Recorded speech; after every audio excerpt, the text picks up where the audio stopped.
Hi! పాలకూరలో పాలుంటాయా? చూద్దాం రండి. ఈ కర్రీ చూస్తే మీకు అర్థమైపోతుంది. కళాయి పెట్టుకుని పోపులేసుకుని ఎండుమిరపకాయలు, ఆవాలు, జీలకర్ర, పప్పులు వేసుకుని ఏగనివ్వాలి.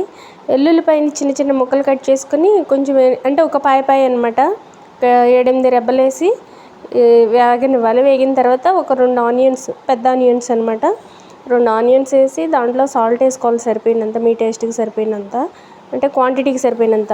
తర్వాత కడిగి కోసి పెట్టుకున్న పాలకూర వేసుకుని మగ్గనివ్వాలన్నమాట. త్వరగానే మగ్గిపోతుంది, ఆకుకూర కదా. దాంట్లోనే కారం వేసేసుకోవాలి. సాల్ట్ ఇందాక వేసేసుకున్నాం కదా, కారం వేసుకుని అది కూడా మీ టేస్ట్కి సరిపోయినంత వేసుకోండి. వేసి మగ్గనివ్వాలి. త్వరగానే మగ్గిపోతుంది ఆకుకూర కనుక. దాంట్లో వాటర్ కూడా వస్తుంది, మనం వాటర్ ఏమి అవసరం లేదు, దాంతోనే ఎగిరిపోతుంది అనమాట. ఆ తర్వాత నేను ఒక కప్పుడు పాలు పోస్తున్నాను. చాలా అంటే చాలా బాగుంటుంది ఈ రెసిపీ. ఎప్పుడూ ట్రై చేయకపోతే ఒకసారి ట్రై చేసి చూడండి. ఎవరు చెప్పుండరు కూడా బహుశా. చాలా అంటే చాలా బాగుంటుంది. మా పిన్ని చెప్పారు నాకు ఇది ఎలా చేస్తే బాగుంటుందని. అప్పటి నుంచి నేను ఇలాగే చేస్తున్నాను.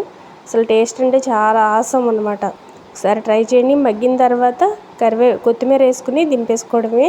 కొత్తిమీర ఆప్షనల్ అనమాట, మీకు నచ్చితే వేసుకోండి, లేదంటే లేదు. అది ఆకుకూర, ఇది ఆకుకూర అనుకుంటారు కదా. కాకపోతే ఏంటంటే కొత్తిమీర వేసేటప్పటికి ఫ్లేవర్ మారుతుంది, బాగుంటుంది. అసలు చాలా బాగుంటుంది. ఒకసారి ట్రై చేయండి ఫ్రెండ్స్. ఈజీగా ఉంటుంది చేయడానికి కూడాను, చాలా బాగుంటుంది.